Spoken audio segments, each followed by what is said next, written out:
¿Cómo se puede volver a creer en Dios cuando sientes que la vida te ha abandonado muchas veces? Hoy escucharemos el testimonio de un hombre que tocó muchos fondos, que tuvo que atravesar heridas muy profundas y que sintió en varias ocasiones que su oración no era escuchada. Pero lo más lindo es que esta historia no es solamente una historia de dolor, es una historia de gracia, de restauración y de propósito. Hoy los invito a que escuchen este testimonio con el corazón, con empatía y con compasión. Lo que él nos viene a contar no es fácil de decir, pero lo más importante es que tengamos presente que Dios puede tomar la vida de cualquiera de nosotros y transformarla o restaurarla, sin importar lo rota que ésta esté. Hola, soy Katy Quintero y esto es Entre lo Humano y lo Divino, un podcast para nuestro crecimiento personal y nuestro acercamiento con Dios. Hoy he titulado este episodio Dios no llega tarde. Como les recuerdo siempre, este programa está dedicado a la gloria de Dios y a nuestra amada Madre, la Santísima Virgen María. Ahora sí les quiero presentar a nuestro invitado y yo lo describo con una palabra, valiente, y ya van a saber por qué. Él es padre, él es esposo, es escritor, es un católico practicante, pero yo creo que lo más lindo de nuestro invitado es que es una persona que ha entendido que la fe no es solo creer, sino también servir, actuar. Así que le quiero dar la bienvenida, sin más preámbulos, a nuestro invitado, el señor Nelson Hincapié. Bienvenido, Nelson. Gracias por estar aquí. Gracias, Katy. Gracias por la invitación y por este espacio. Nos estamos felices de tenerte y ya van a ver cómo se van a disfrutar esta hermosa historia. Nelson, nosotros siempre empezamos con una oración para que el Señor nos acompañe, porque este programa es de Él, así que dispongámonos a orar. Por supuesto. En el nombre del Padre, del Hijo, del Espíritu Santo. Amén. Amén. Espíritu Santo, amor del Padre y del Hijo, yo te invoco en este momento y te pido, Señor, que hagas presencia en este lugar. Llena con tu luz cada rincón, Padre mío, de este espacio. Bendice a nuestro invitado, a todos los que trabajamos tanto delante como detrás de cámaras y a nuestra audiencia. Permite que hoy seamos un instrumento de tu mensaje y que llegue a los corazones que más lo necesitan. Dios mío, hoy te pido paz, sabiduría y fuerza. Hoy quiero mirar al mundo con ojos llenos de amor. Ayúdanos a ser pacientes, comprensivos, suaves y humildes, para poder ver a nuestros hermanos más allá de las apariencias, Señor, como los ves tú mismo, y así poder apreciar las bondades de cada uno. Cierra nuestros oídos de toda murmuración y guarda nuestra lengua de toda maledicencia, que solo los pensamientos que bendigan sean los que permanezcan en nosotros. Hoy quiero ser tan bien intencionado y bueno que todos los que se acerquen a mí puedan sentir tu presencia, Señor. Revístenos de tu bondad y permite que durante este día te podamos reflejar. Amén. En el nombre del Padre, del Hijo, del Espíritu Santo. Amén. Wow. Y ahora sí, mi querido Nelson, vamos a irnos atrás, a esa infancia, a ese niño. ¿Cómo era Nelson de pequeño? ¿Cómo fue tu infancia? Y cuéntanos un poquito en esa época, ¿cómo era la fe en tu hogar? Bueno, nací en un hogar culturalmente católico. Mi bautizo fue el 2 de septiembre del 73. Yo nací el 13 de agosto del 73. Tenía menos de un mes cuando me bautizaron. Y me bautizaron el día del cumpleaños de mi papá. Por eso me acuerdo, porque fue el día de su cumpleaños. Como te digo, iban los sacramentos, bautizo, primera comunión, estudié en un colegio jesuita hasta tercero de primaria. La vida en la casa no era la más adecuada por muchas razones. Había muy poca paz y pues desafortunadamente sufrí mucho. O sea, no tengo muy buenos recuerdos de la infancia. De hecho, la mayoría son tristes. Pero hoy me doy cuenta que no cambiaría ninguno de esos momentos tan tristes, porque hoy en día puedo ser el padre que soy. Y todo es por gloria y por misericordia de Dios. O sea, ha sido un camino, como tú dices, de mucho dolor.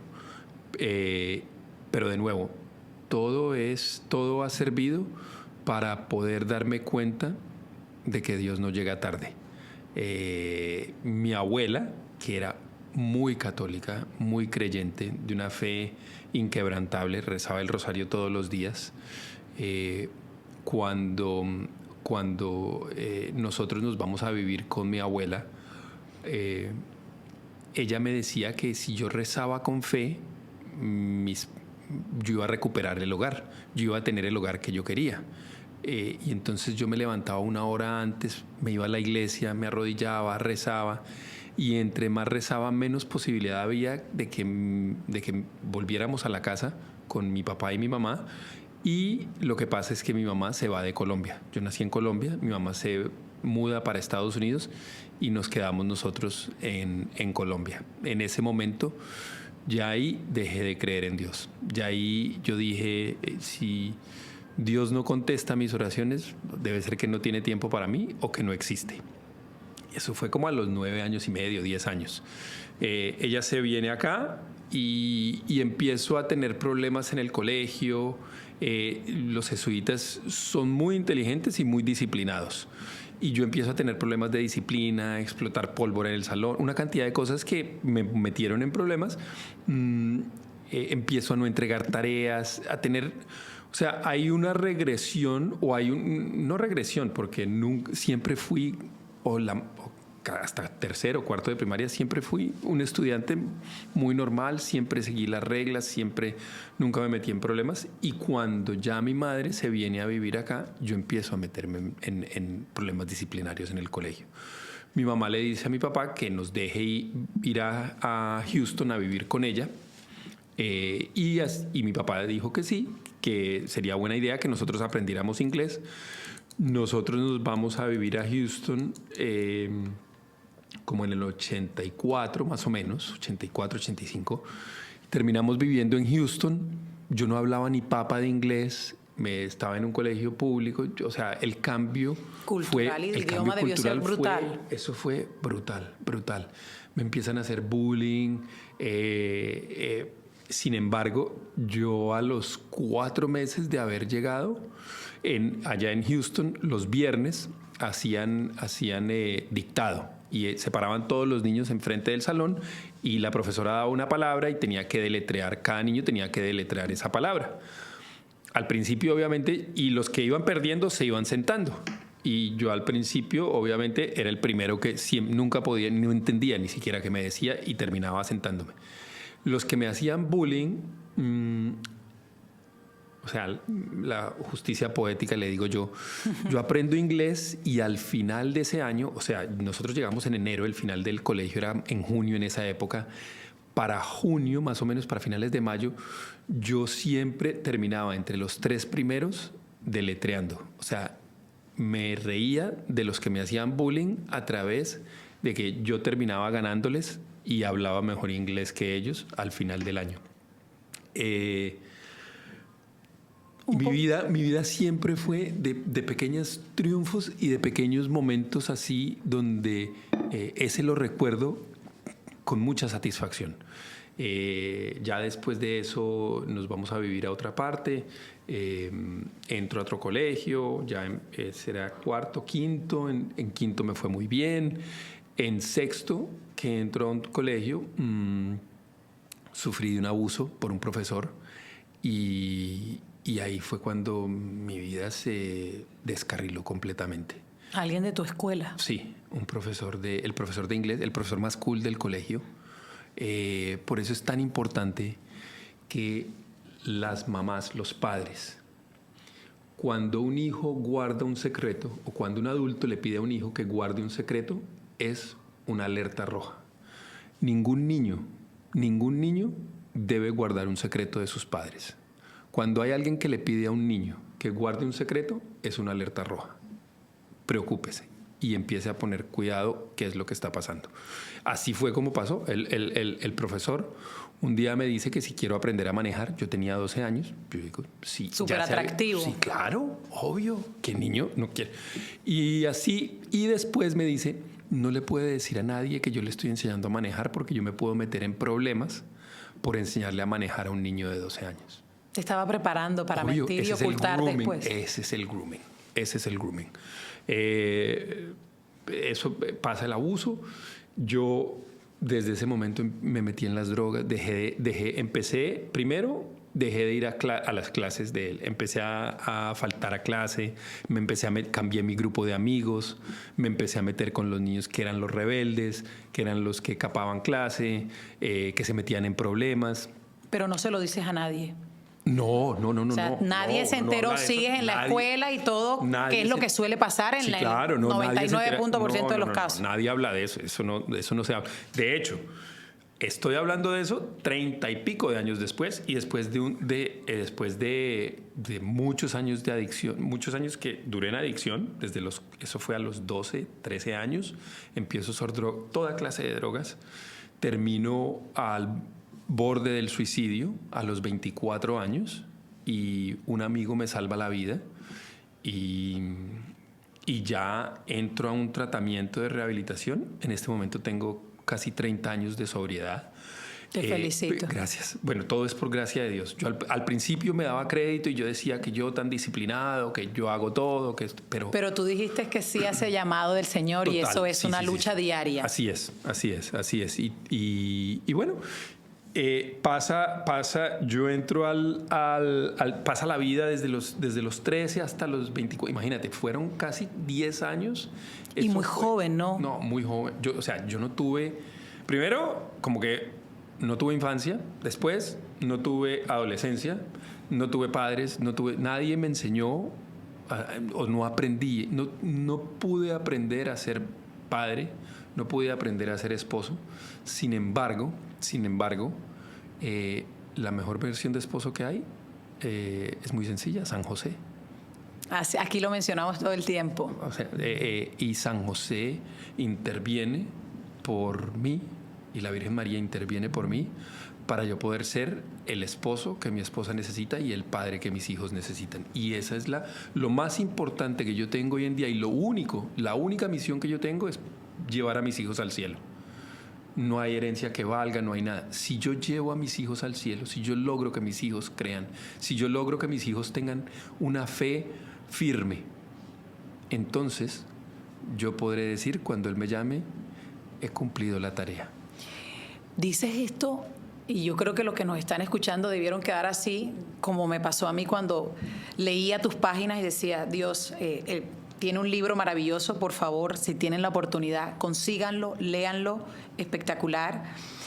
Pero lo dices muy rápido y parece fácil al tú decirlo de esa manera. Y dice uno, Señor, acabas de hablar de un muchacho que no solamente pasa por una situación tan traumática, primero de abandono, o sea, a ti te tocaron, por eso decía al principio, muchos fondos, el abandono que es terrible para un niño, luego tener que incorporarse y adaptarse a un mundo distinto, luego un abuso.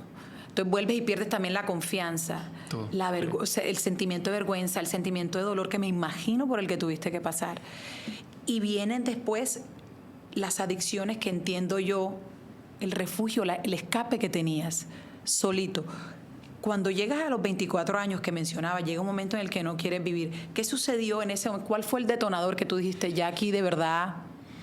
Yo había convencido a mi papá a los 22, 23 que comprara un apartamento en Miami y que diera la cuota inicial y que yo pagaba la hipoteca porque era buena idea, porque era una inversión. Lo convencí, él lo hizo.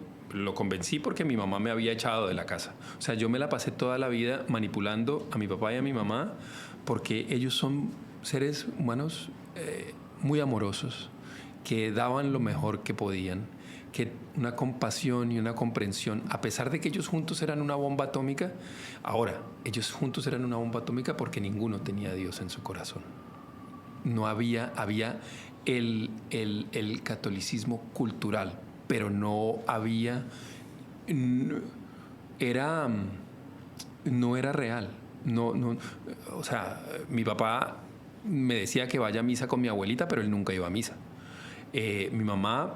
Sí, cuando hay tibieza. Sí, entonces yo ahora viendo un matrimonio donde no es de tres, que tienen a Dios en el medio, es muy difícil que funcione y que pasen los periodos de prueba y que pasen las pruebas que van a llegar. Sí, que sobreviva, es muy difícil.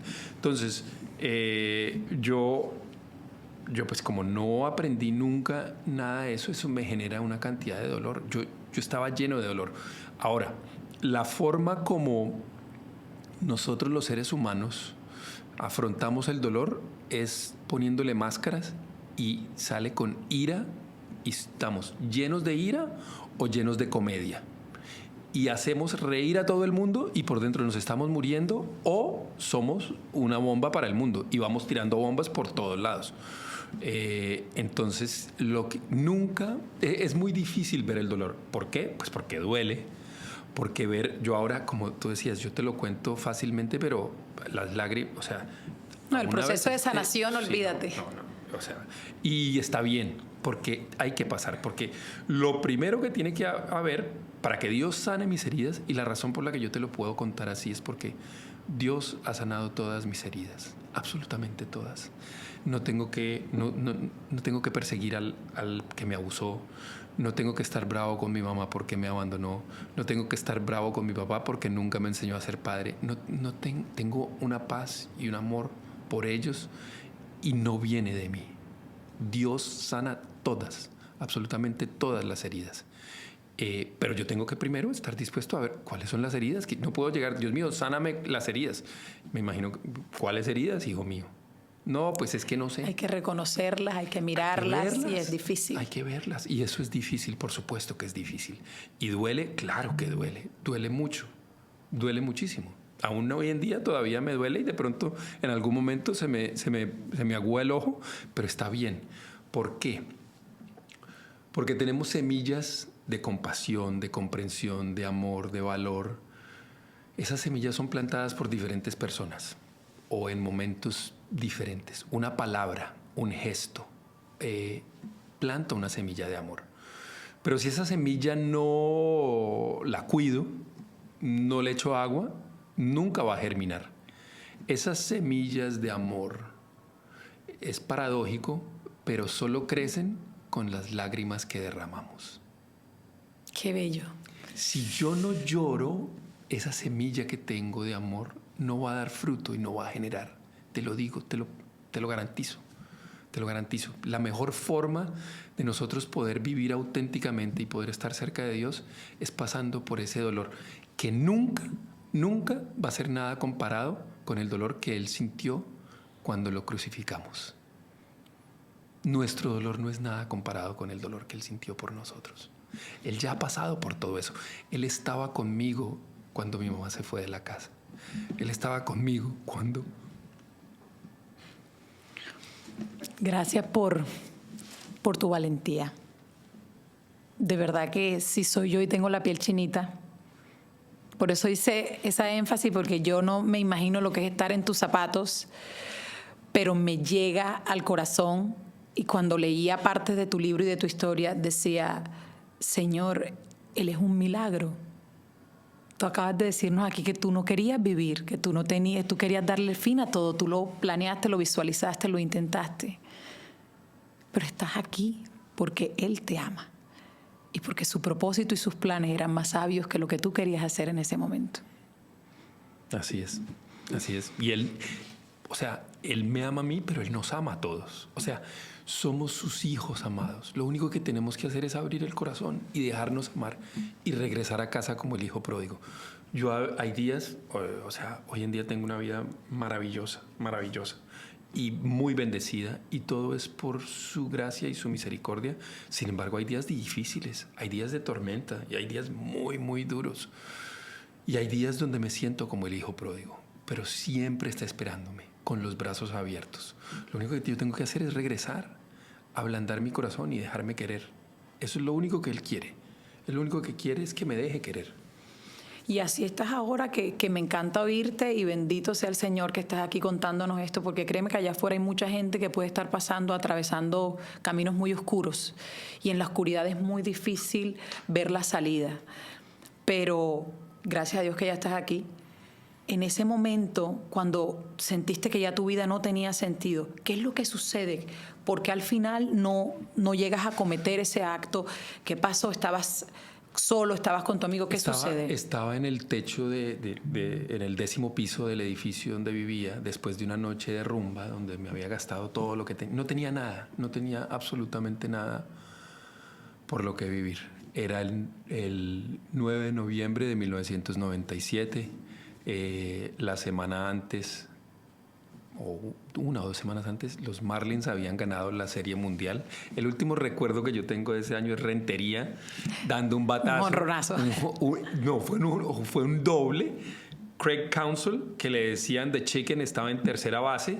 Rentería da y ganan los Marlins. En el último inning hay una historia hermosa, hermosa, relacionada a eso y a la fe, que se llama The Chicken Runs at Midnight, que tiene que ver con Rentería, tiene que ver con Craig Counsell, que le decían The Chicken, tiene que ver con el entrenador de tercera base y su hija que murió de cáncer. Wow. Es una historia donde tú ves, donde tú sabes que Dios existe, nos ama, incluso y especialmente en esos momentos tan difíciles donde vemos que no hay nada.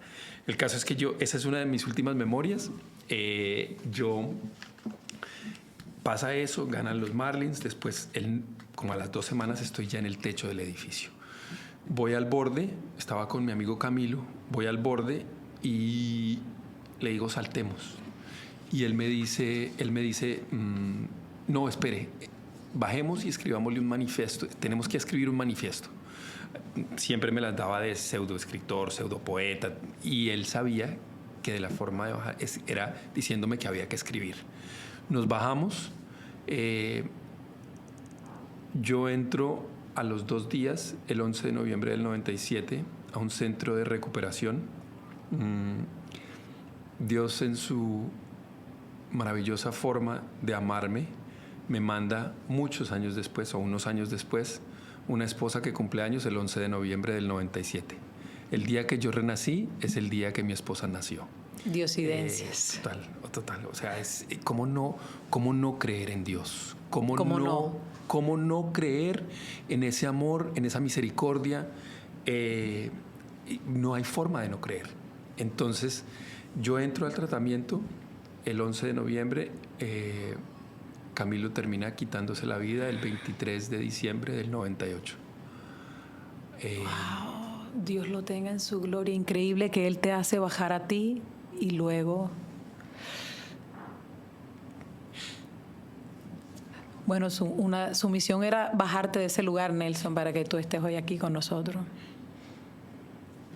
Así es. Dios, como tú dices, la infinita misericordia. No hay forma de explicar estas cosas. Por eso los invité desde el principio a escuchar esto con verdadera compasión y empatía. Y si usted está con esos pensamientos en su cabeza, si usted incluso ya ha planeado algo, de pronto no es Nelson, no es Katy, es Dios que hoy les está hablando a través de estas pantallas, invitándolos a no perder la esperanza, a confiar, aunque ahora no lo entiendan todo. María no lo entendía todo, San José tampoco, pero confiaron. Así es. Y el suicidio es una solución permanente a un problema temporal. Qué sabio eso. Sí, o sea, yo sé, sí, y lo que tú decías, si alguien está viendo y está teniendo pensamientos, hay un mejor día. Y siempre hay luz y siempre hay un camino.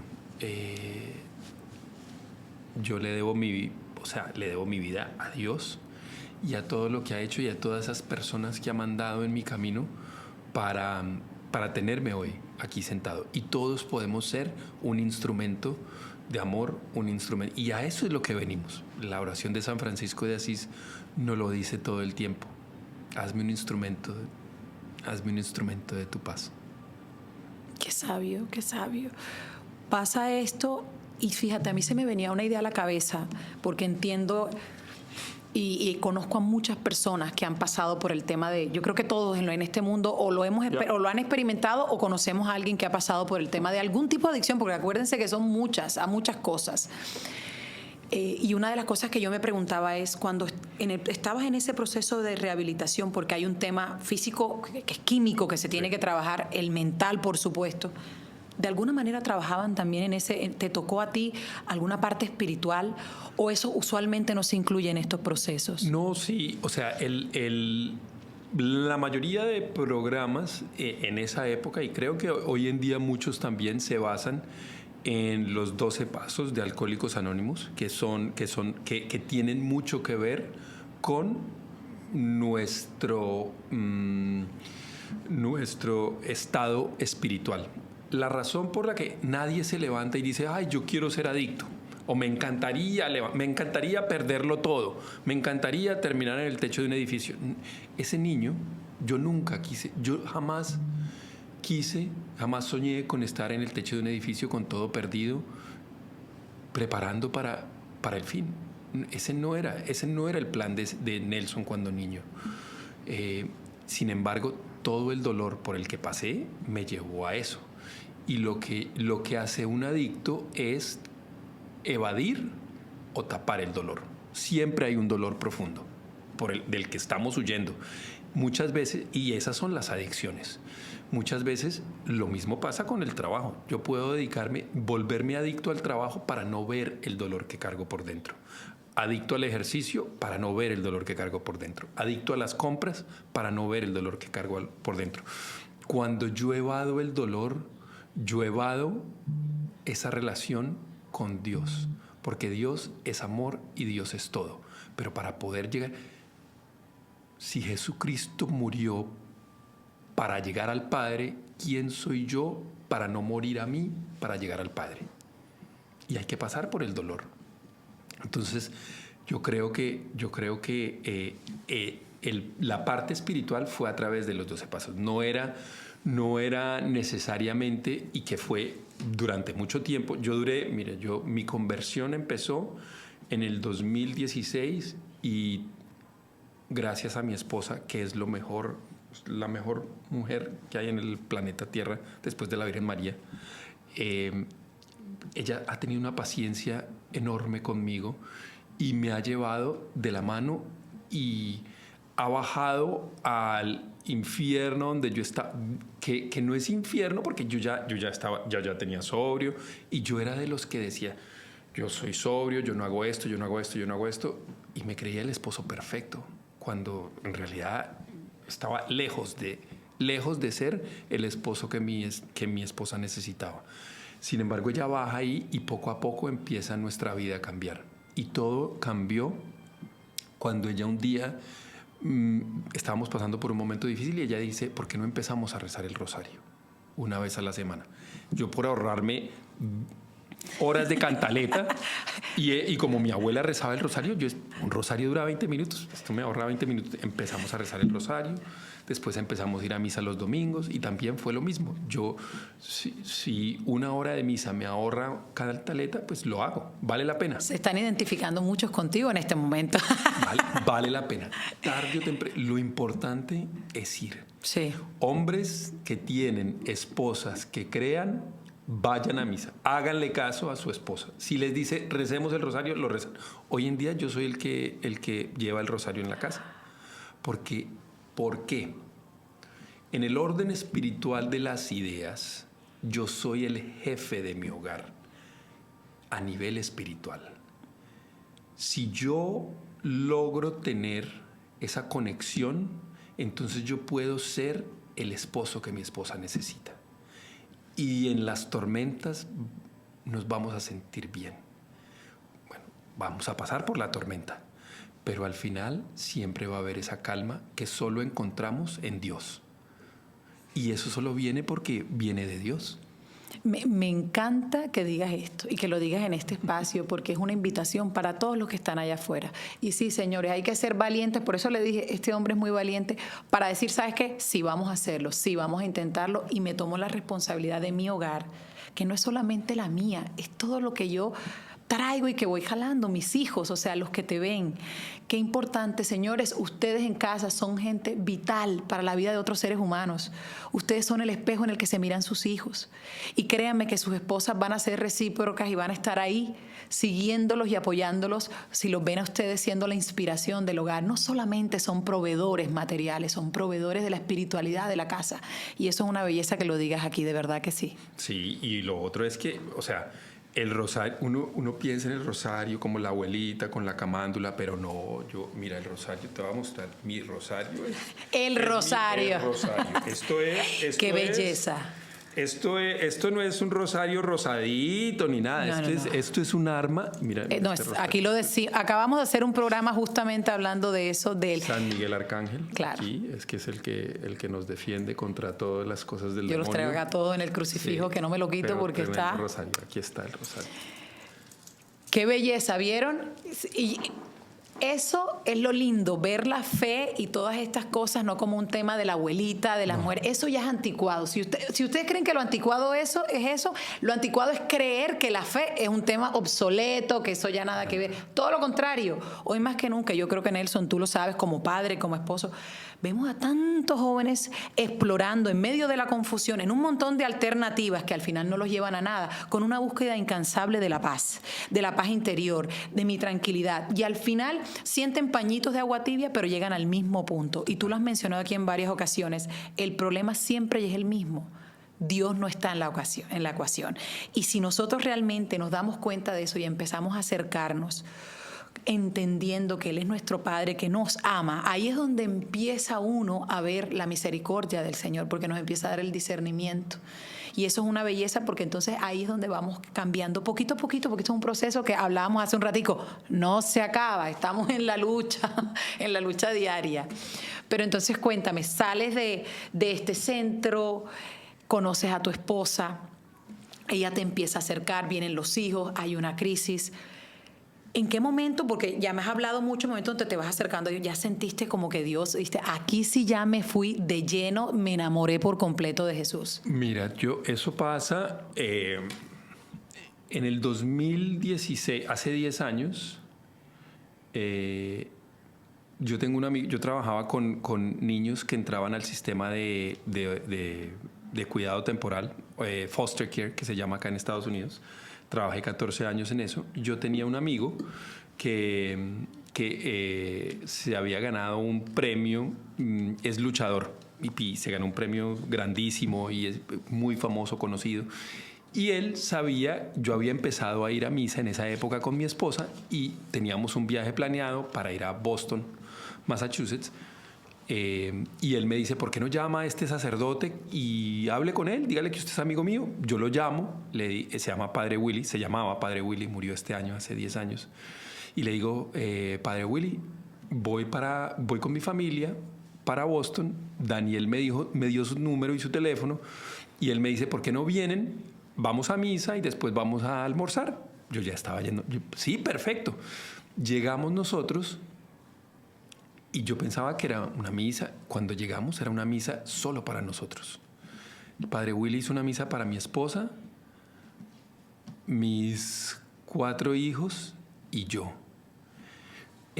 Yo ahora que tú me dices cuál fue el momento, ahí es el momento donde Dios consagra a mi familia para lo que viene, para todo lo que viene, y ahí es cuando, digamos, me invita a salir.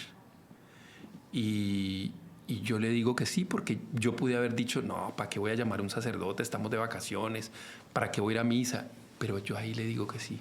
El siguiente año, 2017, mi esposa empieza a ver, me dice, estoy viendo vírgenes de Guadalupe en todas partes. Y empieza a ver la Virgen de Guadalupe. Y entonces me dice, la Virgen de Guadalupe nos está llamando. Y yo, ok, la Virgen de Guadalupe nos está llamando. Yo quiero ir a Guadalupe. Terminamos yendo ese verano a la Virgen de Guadalupe. Y ese fue el segundo llamado. Y ahí como que yo ya fui, ya empecé como, había ya algo, ya me dio flores. Ay, qué lindo. Ya me dio flores. Entonces, el 2016, 2017, nos sale la oportunidad a través de una gran amiga que ahora es como mi madre espiritual. Llegábamos a Medjugorje. En Medjugorje yo tengo la primer confesión donde el padre Juan de la Cruz de Ecuador, que un hombre santo, que lo quiero muchísimo, me dice: no hay forma que tú puedas confiar en nadie si la persona en la que debiste haber confiado cuando eras niño te abandonó. Cuando él me dijo eso, pero hay uno en el que puedes confiar, y ese es Dios, y está aquí, y ahí empieza a través de él. Después el padre Rodrigo, que fue con el que fuimos a la peregrinación a Medjugorje, subimos un monte y hace una prédica que me llegó al corazón, y él dice, el padre Rodrigo nos dice,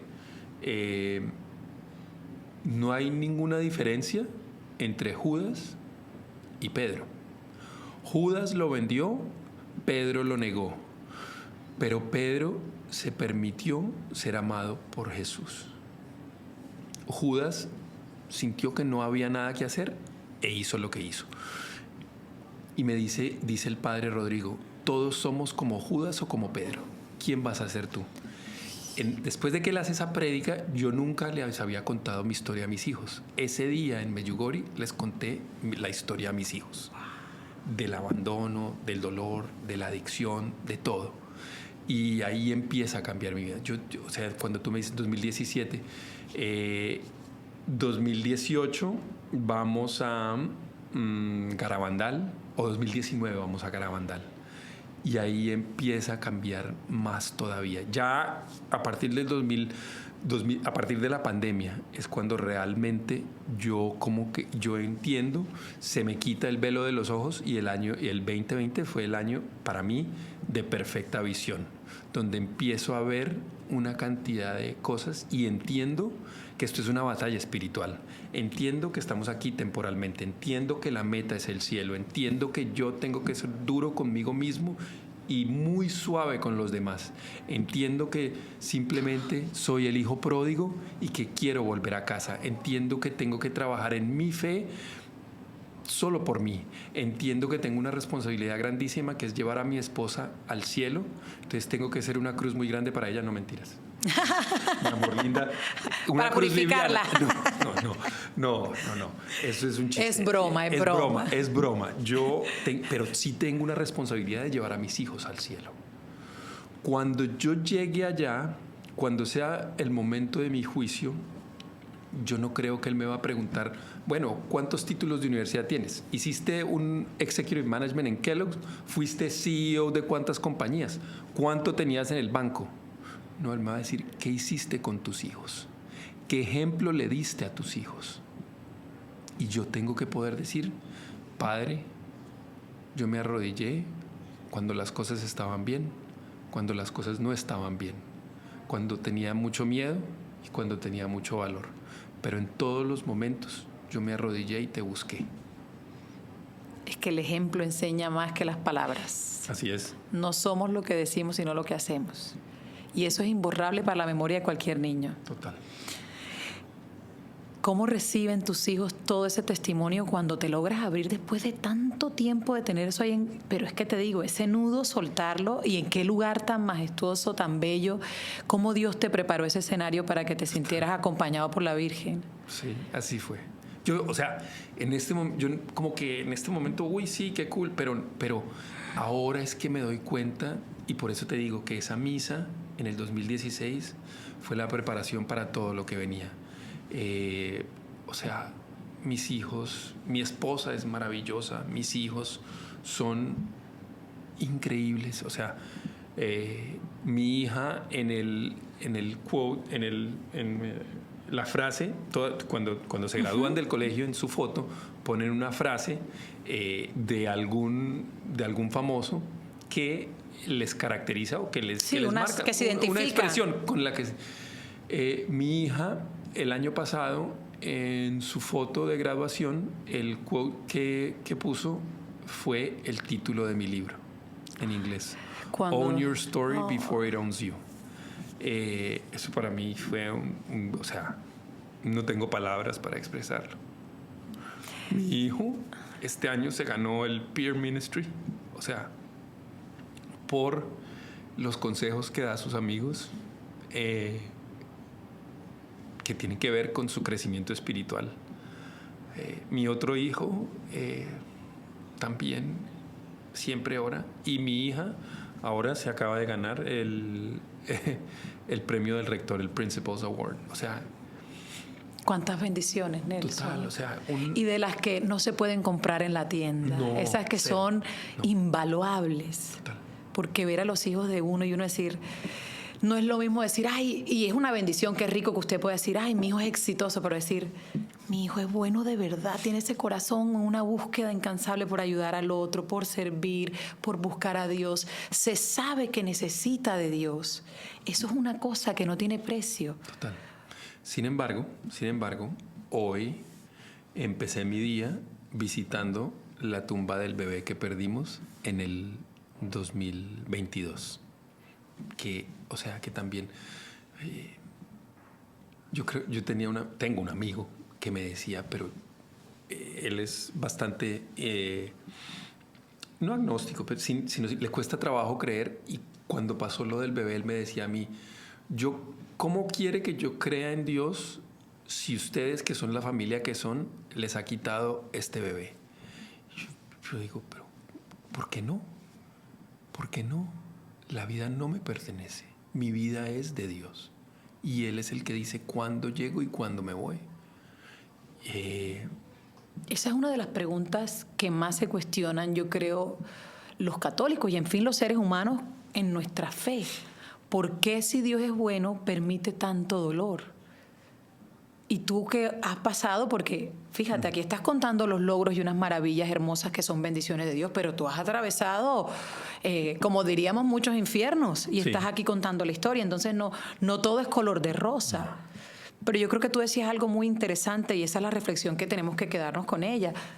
Nuestro Señor Jesucristo era el Hijo de Dios y no creció en la riqueza. Creció como un niño que se desplazaba con necesidades, de aquí para allá, luchando. O sea, fue una vida incansable, de puros retos. Teniendo a su disposición todo lo que hubiese querido, él eligió seguir el plan de Dios, de su Padre. ¿Quiénes somos nosotros entonces para seguir? Y sucede esto con tu hijo, que un angelito más que tienes en el cielo ahí acompañándote.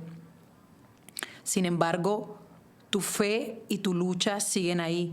A las personas que te están viendo, ¿qué les dirías a esos que tienen esas dudas y que incluso de pronto no son agnósticos o están tan lejanos a la práctica religiosa, sino quizás a los que están yendo todos los días a misa, pero les sucede una cosita y se desploman en la esperanza? ¿Qué le dices a esa gente, a alguien como tú, que vive en carne propia y ha vivido muchas cosas fuertes?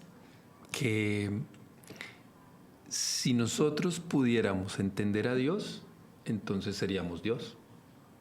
A veces no hay que entender. A veces no entendemos, y está bien no entender. Está bien estar perdido, pero saber que la casa es la casa del Padre. Está bien estar perdido, pero entender que en la confesión encontramos recuperación. Está bien no sentirse amados, no sentirnos queridos por el mundo, pero entender que Dios nos ama en cada respiro. Dios nos ama cada que inhalamos y exhalamos. Ahí está Dios. Esa es la maravilla, ese es el milagro de la vida. Y a veces no lo vamos a entender. Yo hay muchas cosas que no puedo entender, y como tú me preguntas ahora, ¿cuándo fue el momento? Donde no hubo un momento. Han habido muchos puntos donde yo los puedo unir y puedo ver claramente la mano de Dios. Y todo empezó en el 2016, pero si no empieza cuando me bajo del edificio, si no empieza, o sea, todo tiene una razón de ser, pero no lo tengo que entender. ¿Dirías entonces que Dios no nos cambia de golpe, sino de a pedacitos? Yo creo, Dios hace lo que Dios quiere y Dios te puede cambiar en este instante y te cambia ahora mismo y fue algo que tú dijiste, que yo dije, pero no somos nosotros, Dios te cambia. Dios te cambia la vida cuando Dios te cambia la vida. Lo único es que tienes que estar listo y tienes que estar dispuesto. Y una vez que te la cambia, ya te la cambia. Y ya, una vez que mi vida cambió y una vez que yo veo las cosas diferentes, yo empiezo a hacer las cosas diferentes. Y mi actitud cambia y mi disciplina cambia. Y no es disciplina solo por ser disciplina, sino es disciplina simplemente para acercarme más a Él. Yo estoy completamente enamorado de Jesús. Y ojalá no pase, pero si tengo que dar la vida por Él, ojalá tuviera el valor para dar la vida por Él. Una persona como tú, Nelson, que pasó por tanto tiempo y a muy temprana edad, hoy mirando hacia atrás, que gracias a Dios tienes... ¿Cuántos años fue que dijiste? Repítelo porque eso hay que celebrarlo. Casi 30 de sobriedad. Casi 30 de sobriedad.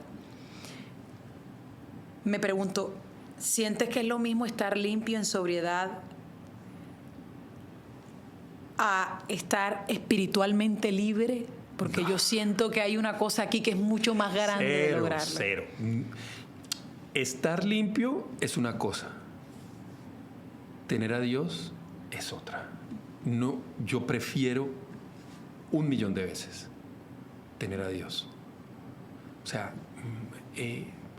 es maravilloso.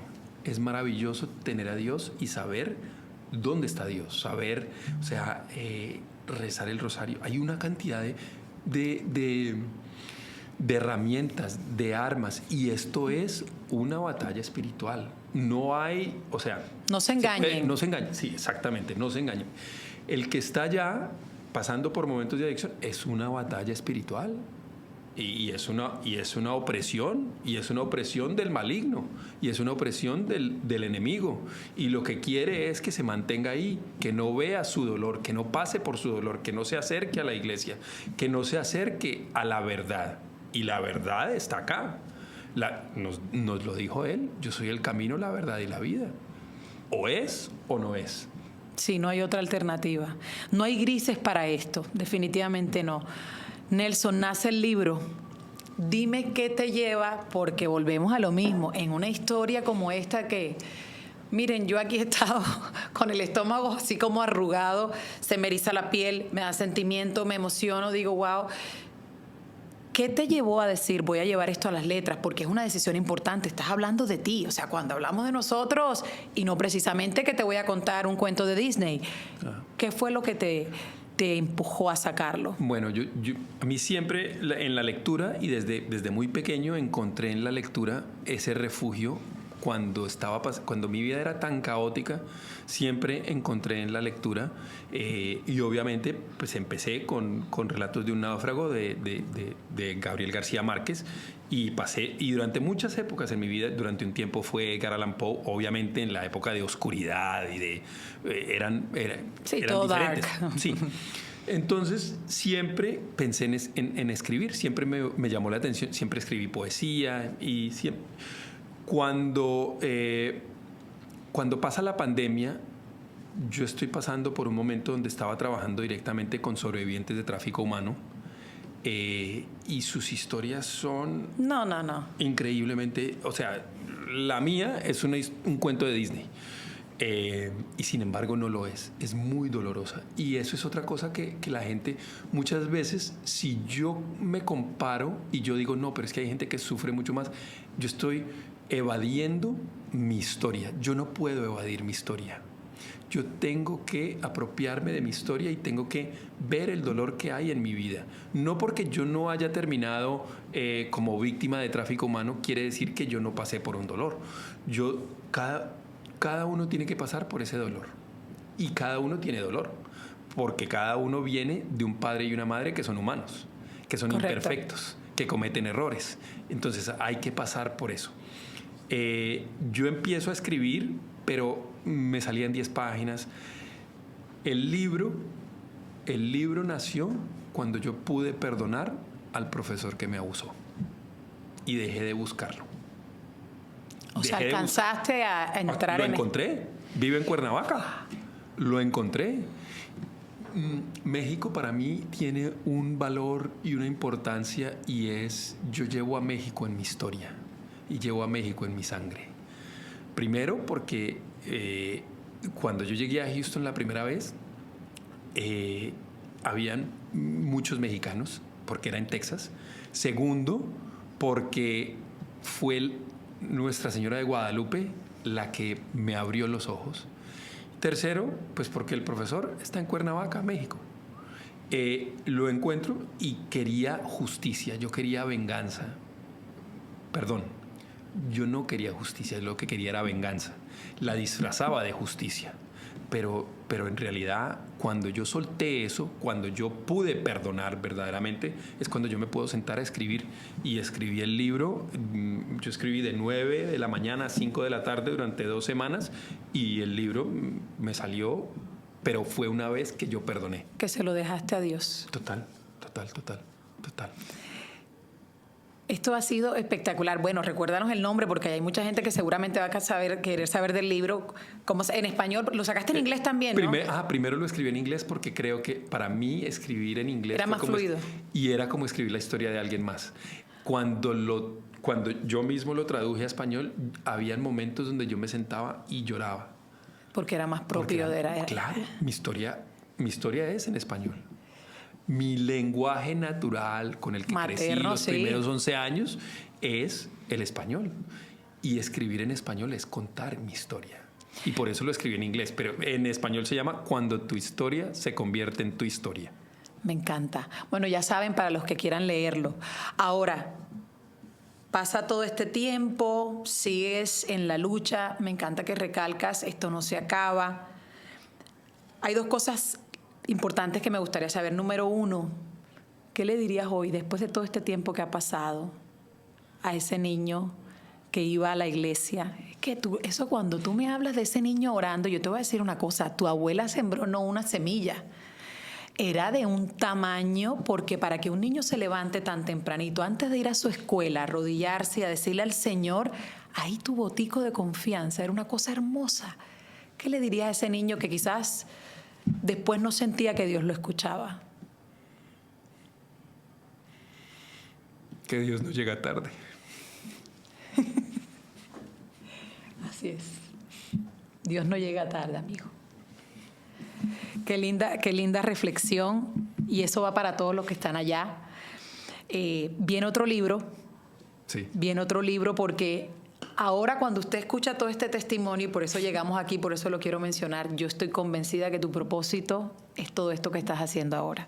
Mira que qué coincidencia que has terminado trabajando con personas que han pasado por mucho dolor, que eres una persona que escribe un libro para dar un testimonio y a inspirar a otros, y ahora estás escribiendo otro. Cuéntame un poquito, un abrebocas para los que están ahí, así como yo, esperando el segundo libro. Bueno. ¿De qué trata y por qué quisiste hacer ahora otro libro?